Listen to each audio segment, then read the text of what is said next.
जय Hind and I hope आप सभी बहुत अच्छे होंगे। तो आज का जो हमारा टॉपिक है वो बहुत ही इम्पोर्टेंट टॉपिक है, उन सभी लोगों के लिए इम्पोर्टेंट होने वाले हैं जो आइदर ऑर्गेनाइजेशन है या कोई बिजनेस कर रहे हैं या फिर आप प्रोफेशनल हैं। तो चलिए हम लोग देखते हैं उस टॉपिक को। तो आज का जो टॉपिक है ऑलरेडी हम देख चुके हैं कि मैंने जो प्रीवियस 2 लेक्चर था उसमें मैंने कवर किया था लीन मैन्युफैक्चरिंग, जिसके अंतर्गत पार्ट 1 मैंने ऑलरेडी कवर किया था, जिसके अंतर्गत हम लोगों ने बहुत ही डिटेल में डिस्क्राइब किया था कि क्या होता है लीन मैन्युफैक्चरिंग का एंड क्या होता है उसका कॉन्सेप्ट। एंड देन आफ्टर हम लोगों जो लीन मैन्युफैक्चरिंग का पार्ट 2 है उसमें हम लोगों ने डिस्कस किया था कि what is the 5 and what is the importance of the 5 in if you implement in the organisation in the work place. And then तो आज का जो हमारा डिस्कशन है that is the cost control and the cost reduction, that is the most important for the any business to survive and to sustain. Okay, so यहाँ पे हम देख सकते हैं कि मैंने लिखा है क्या है, cost control and the cost reduction. अभी इनिशियल लेवल पे दोनों टर्मिनोलॉजी आपको देखने में सेम लगेंगे, बट एक ऑर्गेनाइजेशन पॉइंट ऑफ व्यू से, एक बिजनेस पॉइंट ऑफ व्यू से, आपके प्रोफेशनल पॉइंट ऑफ व्यू से जब आप इसको देखेंगे तो आपको यहाँ पे बहुत ही की डिफरेंसेस दिखेगा कि क्या मीन्स कॉस्ट कंट्रोल बिल्कुल ही क्वाइट डिफरेंट थिंग्स है एंड रिडक्शन है वो बिल्कुल ही क्वाइट डिफरेंस है। अगर हम इसके जो दोनों डिफरेंस को बहुत बारीकी से समझते हैं और हम इसको इम्प्लीमेंट करते हैं अपने ऑर्गेनाइजेशन में, अपने बिजनेस में, अपने प्रोफेशनल लाइफ में, then it will be quite helpful for the financial growth of our organisation. Okay, so हम लोग इसके बारे में तो बाद में समझते हैं। Before going into details about the cost control and the cost reduction, पहले हम लोग थोड़ा समझते हैं कि भाई जो किसी भी ऑर्गेनाइजेशन के लिए सबसे ज़्यादा इम्पोर्टेंट क्या है। क्लियर है? अगर इस ऑर्गेनाइजेशन को अगर लॉन्ग टर्म के लिए सरवाइव करना है, सस्टेन करना है, तो सबसे ज़्यादा इम्पोर्टेंट क्या हो जाता है? सबसे ज़्यादा इम्पोर्टेंट हो जाता है प्रॉफिट ऑप्टिमाइजेशन, यहाँ जो मैंने लिखा है। क्लियर है? फॉर एग्जांपल आप मान के चलिए कि आप कोई प्रोडक्ट बना रहे हैं, क्लियर है, और उसकी प्राइस अगर आप मान के चलो कि उसका जो कॉस्ट है, ठीक है, जो प्रोडक्ट बनाने का, ठीक है ना, और आपकी जो प्रॉफिट है वो है मान के चलो P है। क्लियर है?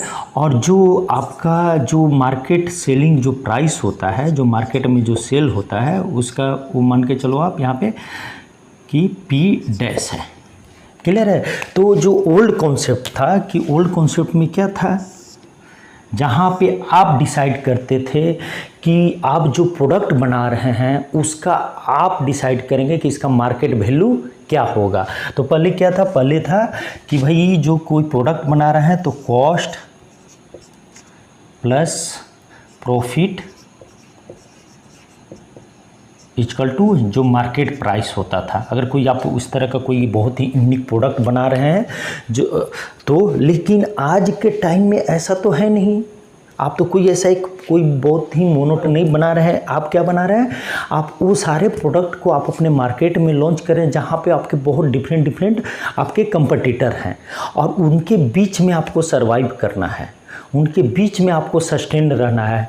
हम लोगों ने बहुत बार सुना होगा, बहुत सारी कंपनियों के बारे में सुना होगा, बहुत सारे बिजनेस के बारे में सुना होगा कि उन्होंने बिजनेस तो स्टार्ट किया बट वो सर्वाइव नहीं कर पाए।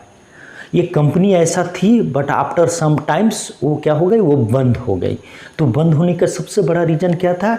सबसे बड़ा रीज़न था उनका कि उन्होंने इस पे फोकस नहीं किया। उन्होंने जो कॉस्ट रिडक्शन था और जो कॉस्ट कंट्रोल था उस पर फोकस नहीं किया। तो कॉस्ट जो प्रॉफिट ऑप्टिमाइजेशन है वो क्यों इम्पोर्टेंट हो जाता है, चलिए हम लोग समझते हैं।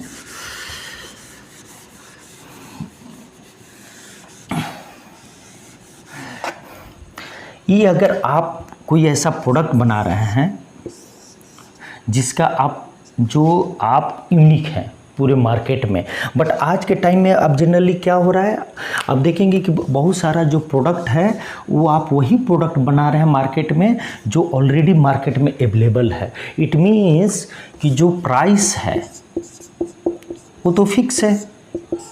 अब ना आप इसको बढ़ा नहीं सकते, क्योंकि ये किसके, तो ये क्या है, मार्केट ड्रिवन है। क्लियर है। तो जब आप इसको कुछ भी नहीं कर सकते, इसको बढ़ा नहीं सकते, अगर आप इसको बढ़ाएंगे तो आपका जो कस्टमर है, आपका जो बिजनेस है, वो शिफ्ट हो जाएगा किसी दूसरे कंपटीटर के पास या दूसरे मैन्युफैक्चरर के पास। तो इसके लिए अभी का जो है, ये जो ओल्ड है, अगर कोई आप बना रहे हैं तो, लेकिन अभी के टाइम में क्या हो गया है कि अभी के टाइम में जो है आपका यहाँ पे, जैसे यहाँ पे देखो आप, price minus cost equal to profit. Clear है। अब यहाँ पे आप देखिए कि फॉर एग्जांपल अगर मैं एक ग्राफ बनाऊं तो ये देखिए, ये है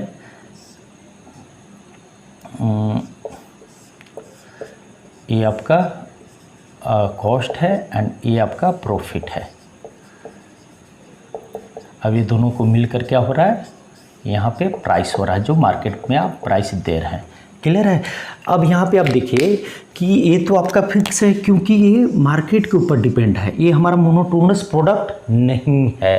तो फिर आपको इसको बढ़ाना है, तो इसको बढ़ाने के लिए क्या करना पड़ेगा, इसको बढ़ाने के लिए हमें क्या करना पड़ेगा, कॉस्ट पे फोकस करना पड़ेगा, तभी हम बढ़ेंगे। अगर प्रॉफिट ऑप्टिमाइजेशन नहीं होगा तो आप कहाँ से प्रॉफिट रहेगा, तभी तो आप अपने इंफ्रास्ट्रक्चर पे, अपने एम्प्लॉय को, अपने स्टेक होल्डर को, आइदर वो कोई भी हो, सप्लायर भी हो सकता है, कोई भी हो सकता है, तो उनको आप कहाँ से पे करेंगे। इसलिए अगर हम इस कॉन्सेप्ट को हटा दें, जो ओल्ड कॉन्सेप्ट है, तो हमें कहाँ पे फोकस करना पड़ेगा, इस चीज़ को ऑप्टिमाइज करने के लिए हमें फोकस करना पड़ेगा कॉस्ट पे। और कॉस्ट को भी फर्दर हम लोग कितने भाग में डिवाइड कर सकते हैं, जो कॉस्ट को जो कॉस्ट का जो इम्पैक्ट होगा उसको कैसे हम कंट्रोल कर सकते हैं, या उसको कैसे हम एड्रेस कर सकते हैं, उसको हम एड्रेस कर सकते हैं cost control and cost reduction के थ्रू।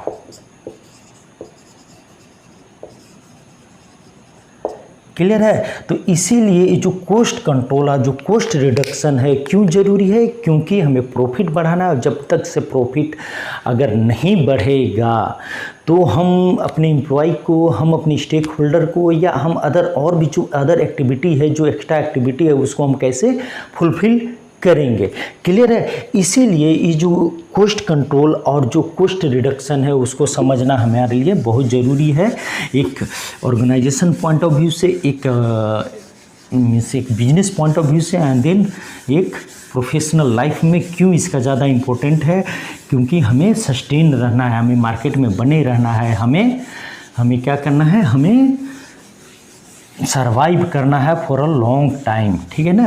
तो ये इसी को तो लीन मैन्युफैक्चरिंग बोलते हैं। लीन मैन्युफैक्चरिंग को जब आप बहुत ही कॉम्प्रिहेंसिव वे में पढ़ेंगे तो ये लीन मैन्युफैक्चरिंग का ही मतलब क्या है कि smart manufacturing for the survival, for the sustainability.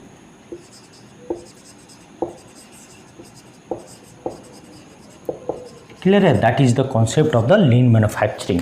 Clear है। चलिए अब हम लोग देखते हैं, हम लोग वापस से टॉपिक पे आ जाते हैं कि जो टॉपिक है cost control and the cost reduction, तो ये दोनों में क्या बेसिक की डिफरेंस है और हमें इसको समझना क्यों ज़रूरी है। हम लोगों ने देख लिया एक ब्रीफली कि कॉस्ट रिडक्शन और कॉस्ट कंट्रोल करना क्यों ज़रूरी है और कितना इम्पोर्टेंस है। क्लियर है। अब यहाँ पे हम देख सकते हैं कि what is the meaning of the cost control. ये देखिए, अगर हम कॉस्ट कंट्रोल की बातें करें तो इसका मतलब है keeps cost within plant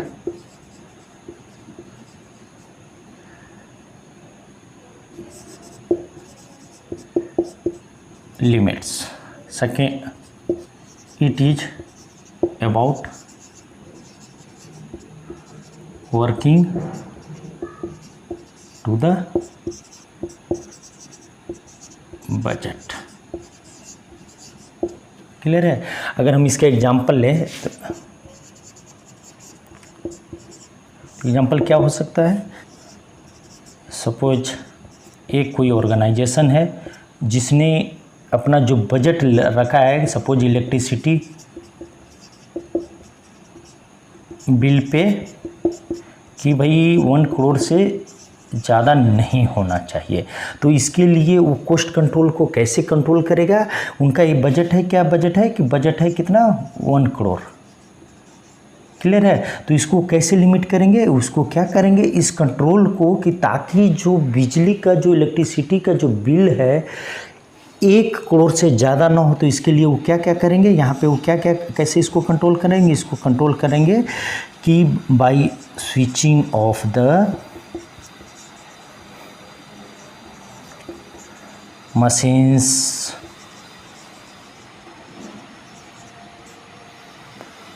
machines or another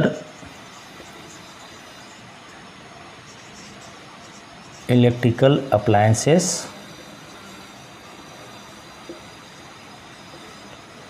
when they are not in use। Clear है। तो that is the miss cost control of the electricity bill. इसका मतलब क्या हुआ कि keeps cost work with in planned limits. तो आपको क्या करना है कि भाई आपने एक मंथली, एक डेली या एक ईयरली आपने प्लान किया कि हमारा जो बजट है, हम अगर ये एक्टिविटी करेंगे या इस एप्लीकेशन के लिए या इस एक्टिविटी के लिए हमारा जो प्लान है, एक बजट हम लोगों ने जो उसके लिए अलॉट किया है उससे एक्सीड नहीं होना चाहिए। तो उसके लिए जो चीज़ें आप जो प्रिकॉशन लेंगे, जो मेथोडोलॉजी अपनाएंगे, उसे हम क्या बोलेंगे, उसे हम बोलेंगे कॉस्ट कंट्रोल। क्लियर है। अब चलिए आ जाते हैं यहाँ पे सेकंड नंबर में कि cost reduction. It means actually bringing down the cost permanently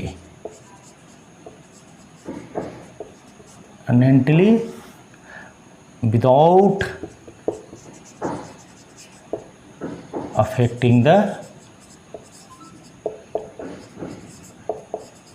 quality। Clear है। तो इसका मतलब क्या हुआ, इसका मतलब ये हुआ कि भाई अगर आपको ये प्रोडक्ट बना रहे हैं तो उस प्रोडक्ट में आप कैसे वो जो प्रोडक्ट का जो मैन्युफैक्चरिंग है कैसे आप उसको रिड्यूस करें ताकि जो ओवरऑल जो कॉस्ट है उस मटेरियल को बनाने का वो विथ टाइम क्या होगा, वो कम हो जाएगा। और जब वो कम होगा तो फिर क्या होगा कि हमारा जो प्रॉफिट है, जो प्रॉफिट ऑप्टिमाइजेशन है जो ऑर्गेनाइजेशन का, वो क्या होगा, इन्हांस हो जाएगा। क्लियर है। अब ये कैसे कैसे हो सकते हैं कि भाई आपको यहाँ पे क्या करना होगा, यहाँ पे आपको सोचना होगा कि भाई एफिशिएंसी हम कैसे बढ़ाएं। यहाँ पे आपको R&D करना पड़ेगा। क्लियर है। यहाँ पे इनोवेशन लाना पड़ेगा। यहाँ पे आपको ये सोचना होगा कि प्रोडक्टिविटी कैसे बढ़ाएं। और अल्टीमेटली आप देखेंगे कि यहाँ पे 5Ps जो कैनबन है, जो पोकायोक है, poka yoke, these all are the parts of the lean manufacturing.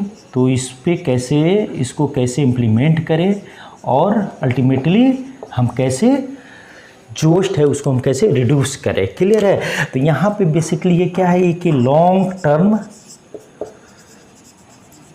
Activity है जो कॉस्ट रिडक्शन, जो क्या करता है अल्टीमेटली जब आप ये सारा चीज़ें starting from the machinery, starting from the material, starting from the man and everywhere, जब आप काम करेंगे किस पे फोकस करते हुए, तो लीन मैन्युफैक्चरिंग का जो है, लीन मैन्युफैक्चरिंग में जो जितने भी वेस्ट है, क्लियर है, उसे हम क्या बोलते हैं, that is come from the Japanese word. तो उसे हम क्या बोलते हैं, मुद्दा बोलते हैं, जिसके अंतर्गत कितने तरह का वेस्ट होते हैं। जो ये जो वेस्ट है वो किससे रिलेटेड होता है, या इधर टाइम से रिलेटेड होते हैं या रिसोर्सेज से रिलेटेड होते हैं या फिर स्पेस से रिलेटेड होते हैं। क्लियर है। तो इसके अंतर्गत जो मुद्दा के अंतर्गत कितने को डिफाइन किया गया है, डिफाइन किया गया है 7 तरह के जो वेस्ट होते हैं, जिसे हम क्या बोलते हैं, टीम वुड। और ये कभी जो ऐड हुआ है मॉडर्न में वो क्या है, जो 8th नंबर है, that is the unused of the skill.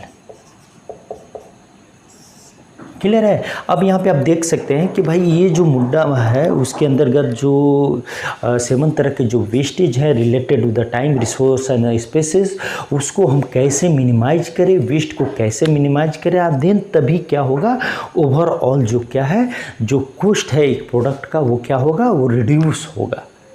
Clear है। अब जैसे हम लोगों ने यहाँ पे एग्जांपल लिया कि भाई जैसे इलेक्ट्रिसिटी है, तो इलेक्ट्रिसिटी को बिल को एक हमारा जो लिमिट है, एक हमारा जो बजट है, वो उस लिमिट को अचीव करने के लिए हमें क्या करना पड़ेगा, हमें करना ये पड़ेगा कि भाई जो अनवांटेड जो इलेक्ट्रिसिटी जो कंजम्पशन हो रहा है उसको हम कैसे उसको कंट्रोल करें। तो उसके लिए हमें क्या करना पड़ेगा, हमें करना पड़ेगा कि भाई जो भी मशीनें, जो भी इलेक्ट्रिकल अप्लायंसेस चल रहे हैं उसको हमें ये केयर करना है कि वो अनवांटेड या अननेसेसरली वो रन ना करे, वो क्योंकि वो इलेक्ट्रिसिटी कंज्यूम करेगा। जब इलेक्ट्रिसिटी कंज्यूम करेगा तो अल्टीमेटली क्या होगा, अल्टीमेटली ये होगा कि आपका जो बजट था उससे ज़्यादा क्या हो जाएगा, जो आपका एक्सपेंडिचर है इलेक्ट्रिसिटी बिल पे वो एक्सीड कर जाएगा। क्लियर है। उसी प्रकार से अगर हम इलेक्ट्रिसिटी से ही कोरिलेट करके कॉस्ट रिडक्शन को देखें तो हमें अपने प्रोडक्शन में, हमें अपने बिजनेस में ये ध्यान देना है कि हम एक लॉन्ग टर्म में जाकर, अगर सपोज एक प्रोडक्ट मैं ये बना रहा हूँ आज के टाइम में, अगर इसका 100 रुपीज़ लग रहा है तो हमें ऐसा क्या करना चाहिए कि ये जो प्रोडक्ट है इसका जो प्राइस है, इसका जो कॉस्ट है, मैन्युफैक्चरिंग कॉस्ट है, वो रिड्यूस हो for a long term. Clear है। तो इसके लिए अभी हमें क्या करना पड़ेगा, जैसे अगर मैं यहाँ पे सोचूं, यहाँ पे मैंने बजट को क्या किया है, यहाँ पे फिक्स कर दिया। अब यहाँ पे सोचे कि अगर ओवरऑल इसमें तो बहुत सारे चीज़ें लग रहे हैं, एक प्रोडक्ट को बनाने में रॉ मटेरियल कॉस्ट है, मैन पावर कॉस्ट है, एवरीवेयर। बट अगर हम यहाँ पे ये देखें with respect to the electricity, अगर हम ये सोचें कि इलेक्ट्रिसिटी को हम जो कंजम्पशन है उसको हम कैसे मिनिमाइज करें पर यूनिट प्रोडक्शन, तो उसके लिए हमें क्या करना पड़ेगा, उसके लिए हमें करना पड़ेगा कि भाई जो ओल्ड जो मोटर्स हैं, ओल्ड जो बल्ब्स हैं, और उसको किससे रिप्लेस करने का। आज के टाइम में जो मॉडर्न टाइम में जो टेक्नोलॉजिकल टाइम है उसमें क्या है कि बहुत सारे ऐसे एफिशिएंट इलेक्ट्रिकल अप्लायंसेस हैं मैंने डेवलप हो चुके हैं, जिसके थ्रू क्या होता है कि इलेक्ट्रिसिटी बिल या इलेक्ट्रिसिटी जो कंजम्पशन है वो बहुत ही कम होता है। तो हमें यहाँ पे इनोवेटिव करना पड़ेगा कि भाई कैसे हम जो आज के टाइम में अगर हम इस मोटर को यूज करके, हम इस बल्ब को यूज करके सेम ऑब्जेक्टिव, सेम पर्पस के लिए हम उसको कैसे रिप्लेस करें, जिसमें क्या होगा कि इलेक्ट्रिसिटी हमारा कम होगा। जब इलेक्ट्रिसिटी कंजम्पशन कम होगा तो अल्टीमेटली आप क्या देखेंगे कि सिर्फ 1 महीने के लिए ही नहीं, आप देखेंगे धीरे धीरे क्या होगा कि वो जो मटेरियल है, इस मटेरियल का जो कॉस्ट प्रोडक्शन है वो अल्टीमेटली क्या हो गया, रिड्यूस हो गया। क्लियर है। तो इसीलिए ये जो एस्पेक्ट है cost control and the cost reduction हमारे लिए इतना ज़्यादा इम्पोर्टेंट है। क्लियर है। चलिए अब हम लोग देखते हैं कि भाई दोनों के बीच का जो डिफरेंस है उसको समझना क्यों ज़रूरी है, क्यों हमारे एक ऑर्गेनाइजेशन के फाइनेंशियल जो हेल्थ है उसके लिए इम्पोर्टेंट है। Understanding the key differences between the cost control and the cost reduction. Moving further, तो चलिए हम लोग देखते हैं different aspects of the cost control and the cost reduction that define the key differences between these. ठीक है ना। तो पहला क्या है, पहला है कि डेफिनेशन। तो डेफिनेशन हम लोगों ने ऑलरेडी देखा था कि keeping expenditure with in plan limit means आपका जो बजट है आपको ये मॉनिटरिंग करना है, आपको एवेलुएट करना है कि आपका जो एक्टिविटी एज पर जो प्लान था और जो एक्सपेंडिचर होना चाहिए था उससे कहीं वो एक्सीड तो नहीं कर रहा है। क्लियर है। और उसी प्रकार जब हम कॉस्ट रिडक्शन में आते हैं तो कॉस्ट रिडक्शन में क्या है कि bringing cost down below current levels permanently. It means क्या हुआ कि आपको एक लॉन्ग टर्म में क्या करें, by the innovation, by the technology, by the R&D आपको क्या करना है, एक परमानेंटली आपका जो मैन्युफैक्चरिंग जो कॉस्ट है उसको रिड्यूस करना है। क्लियर है। अभी क्या है, नेचर में क्या है कि ये प्रिवेंटिव है, ये करेक्टिव है। तो यहाँ पे इसका मतलब है कि प्रिवेंटिव का नेचर का मतलब है कि means to avoid the over spending, और यहाँ पे जो करेक्टिव का मतलब क्या है कि means focus on finding new idea, new innovation, new ways to save. Clear है, तो that is the corrective. Clear है। अब यहाँ पे टाइम फ्रेम की बातें कर ले, तो टाइम फ्रेम की बातें कर ले तो यहाँ पे शॉर्ट टाइम ओरिएंटेड गोल है, जो कि फोकस रहता है किसी एक पर्टिकुलर टाइम पीरियड के लिए, किसी एक पर्टिकुलर प्रोजेक्ट के लिए। बट ये जो लॉन्ग टाइम ओरिएंटेड गोल होता है, मीन्स आपको over the period of time क्या करना है, एक पर्टिकुलर प्रोडक्ट का क्या करना है, उसका जो मैन्युफैक्चरिंग कॉस्ट था जो आज है उससे कम करना है। क्लियर है, तो that is the long term oriented goal. Clear है। अब जो यहाँ पे आप देख लीजिए ऑब्जेक्टिव क्या है, ऑब्जेक्टिव इसका यह है कि ensure actual cost must be equal to the planned cost. ऐसा नहीं कि जो एक्चुअल कॉस्ट है आपका कहीं भी किसी भी लिमिटेशन की वजह से, किसी भी कमी की वजह से क्या हो रहा है, जो प्लान्ड कॉस्ट है उससे एक्चुअल जो कॉस्ट है वो बढ़ जा रहा है। और इसका क्या है, जो कॉस्ट रिडक्शन है, जो सबका फोकस होना चाहिए, क्या होना चाहिए कि आज के टाइम में जितना जो एक मैन्युफैक्चरिंग कॉस्ट है, हमारा इनोवेशन, हमारा टेक्नोलॉजी, हमारा आइडियाज़, हमारा R&D, ये सब को मिलाने के बाद क्या होना चाहिए कि हम मीन्स रेगुलर बेसिस पे, कंटिन्यूअस बेसिस पे अगर हम काम कर रहे हैं तो जो एक्चुअल कॉस्ट होना चाहिए, क्या होना चाहिए, जो प्रीवियस कॉस्ट है उससे कम होना चाहिए, तभी तो हम प्रॉफिटेबिलिटी को ऑप्टिमाइज कर सकते हैं। क्लियर है। एंड देन फिफ्थ वन क्या है, अप्रोच। अप्रोच क्या है, इसका है रिएक्टिव अप्रोच। अब ये क्या है, proactive approach. Reactive approach means during the running period, कि उस टाइम आपको मॉनिटरिंग करना, उस टाइम आपको इवैल्यूएट करना। प्रोएक्टिव अप्रोच क्या है कि प्रोएक्टिव अप्रोच है कि अगर आप कोई कॉस्ट मीन्स कोई मटेरियल अगर आप प्रोड्यूस करने जा रहे हैं तो आप पहले ही इससे होने वाले जो रिस्क है, इससे होने वाले जो नुकसान है, on the basis of old experience आप उसको क्या कर रहे हैं, उसको आप यहाँ पे क्या कर रहे हैं, आप प्लान कर रहे हैं कि इसको लॉन्ग टर्म में कैसे हम इसको मिनिमाइज करें, लॉन्ग टर्म में हम इसको कैसे इम्प्रूव करें। जैसे फॉर एग्जांपल अगर आपने एक प्रोडक्ट सेम मीन्स मशीन से चलाया है और आपको मालूम है कि यहाँ पे क्या क्या कमियाँ आती हैं। जब मैं लास्ट टाइम इस प्रोडक्ट को बना रहा था तो हमें क्या पता चला कि यहाँ पे इतने तरह के वेस्ट निकलते हैं, तो उस वेस्ट को ध्यान में रखते हुए आप जो अगला जो प्लान करेंगे, प्रोडक्शन का प्लान करेंगे, तो पीछे वाले को कंसीडर करते हुए और आगे वाले के बेहतरीन के लिए आप जो प्लान कर रहे हैं उसे हम क्या बोलेंगे, उसे हम बोलेंगे प्रोएक्टिव अप्रोच। क्लियर है। अब यहाँ पे जो फोकस एरिया क्या है, यहाँ पे आप देख सकते हैं मॉनिटरिंग एंड कंट्रोलिंग, कि भाई during the starting of the activity we are monitoring and then according to that at the time we are monitoring and controlling. But इसका क्या है कि जो कॉस्ट रिडक्शन है वो कैसे होगा, कॉस्ट रिडक्शन को जो प्रोएक्टिव अप्रोच है उसके थ्रू हमें क्या करना पड़ेगा, उसके थ्रू हमें redesigning the activities for the better efficiency. We have to work on the efficiency, कि how will improve the efficiency, how we will improve the productivity. Clear है।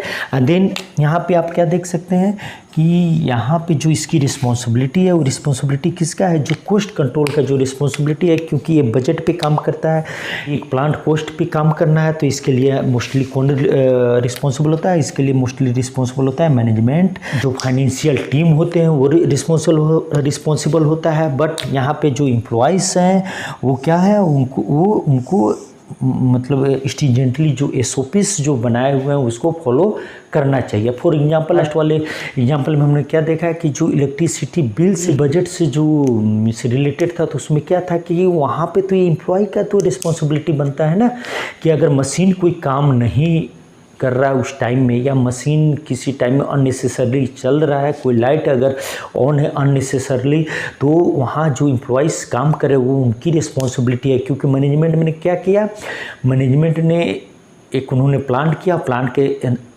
तहत उन्होंने क्या किया, SOP ले डाउन किया कि भाई इसको ऐसे चलाना है, अगर ये नहीं होता है तो आपको ये करना है, डू एंड डोंट उन्होंने पूरे डिफाइन कर दिया है। अब यहाँ पे रिस्पॉन्सिबिलिटी एम्प्लॉइज़ की बनती है कि जो ये ले डाउन जो SOPs हैं उसको फॉलो करना है। अगर वो फॉलो नहीं करेंगे तो थोड़ी ना मैनेजमेंट के लोग आकर उसको लाइट को और उस मशीन्स को बंद करते रहेंगे। तो इसीलिए कॉस्ट कंट्रोल यहाँ पे क्या है, यहाँ पे मतलब मोस्टली मैनेजमेंट के लिए रिस्पॉन्सिबिलिटी है, बट एम्प्लॉइज़ को सारे SOPs फॉलो करने हैं। और यहाँ पे क्या है, यहाँ पे सारे लोग इन्वॉल्व हैं।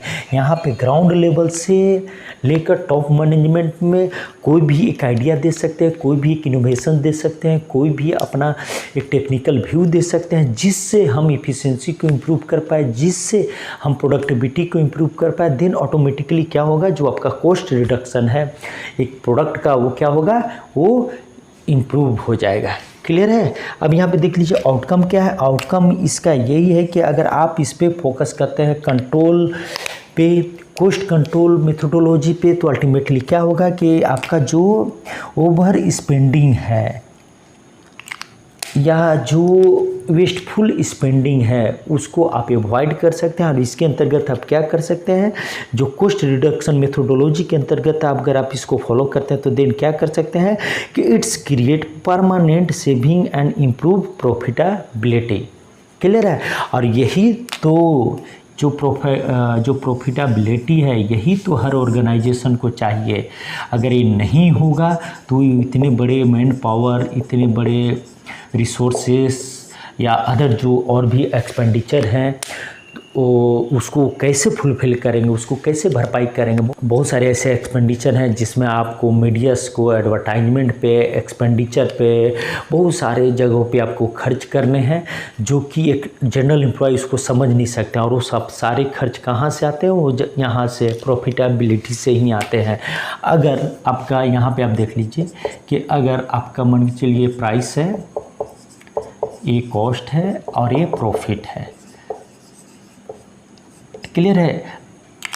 आप खुद सोचिए कि अगर ये कंट्रोल नहीं रहा, ये रिड्यूस नहीं हुआ, और ये चूँकि मार्केट ड्रिवन है, इस पे हमारा कंट्रोल नहीं है, तो ये जो मार्केट में है, तो मार्केट में क्या है कि चूँकि कम्पिटिटिव मार्केट है तो हो सकता है ये आपका लोअर लेवल पे भी हो। क्लियर है। तो आपको अल्टीमेटली इस पे काम करना पड़ेगा। अगर आप इस पे नहीं काम करते हैं और प्राइस इक्वल टू अगर कॉस्ट हो जाएगा तो आपका क्या हो जाएगा, प्रॉफिट जीरो हो जाएगा। और जब प्रॉफिट जीरो हो जाएगा तो आप इमेजिन कर सकते हैं कि एक ऑर्गेनाइजेशन अगर प्रॉफिट अगर उसका पॉजिटिव में ना हो, तो एक ऑर्गेनाइजेशन, इतने बड़े ऑर्गेनाइजेशन को, इतने बड़े मैन पावर को और जो अदर जो एक्सपेंसेस हैं वो सबको कैसे फुलफ़िल करेगी। तो अल्टीमेटली क्या करना पड़ेगा, अल्टीमेटली एक ऑर्गेनाइजेशन को after running for some time, some years, उनको क्या डिसीजन लेना पड़ता है कि अब हमें ये बिजनेस को क्लोज करना है, क्योंकि वो इसके साथ कोप अप नहीं कर पा रहे हैं। क्लियर है। तो यही है हमारा cost control and the cost reduction. तो आई होप कि आपका एक बेसिक कॉन्सेप्ट कि एक इंडस्ट्री को रन करने के लिए क्यों कॉस्ट कंट्रोल की इम्पोर्टेंस है, और एक बेसिक कॉन्सेप्ट की एक इंडस्ट्री को रन करने के लिए, एक बिजनेस को रन करने के लिए, बिजनेस को लॉन्ग टाइम के लिए सर्वाइव करने के लिए, उसको सस्टेन करने के लिए कॉस्ट जो रिडक्शन है या कॉस्ट कंट्रोल है उसका कितना बड़ा इम्पोर्टेंस है। इसीलिए सही टाइम रहते हुए हम अपने दायरे में रहकर जो भी सोच पाए, हम अपने फील्ड में रहकर अगर उसको सोचकर अपने प्रोफेशनलिज्म में हम उसको अगर एक प्रोडक्शन में रिड्यूस कर पाते हैं तो then we have to think. Clear है। इम्प्लीमेंटेशन से सबसे पहले ज़्यादा ज़रूरी है अंडरस्टैंडिंग। अगर आपके पास अंडरस्टैंडिंग नहीं होगा, आपके पास एक मिनिमम लेवल की समझ नहीं होगी, तो देन आप समझ ही नहीं पाएंगे कि आप चीज़ों को कैसे कोरिलेट करें, चीज़ों को कैसे मैनेज करें। इसीलिए एक बेसिक लेवल का अंडरस्टैंडिंग ज़रूरी है किसी भी इनोवेशन के लिए, किसी भी विजन के लिए। क्लियर है। तो चलिए आज के डिस्कशन को हम यहीं पे समाप्त करते हैं। जय हिंद।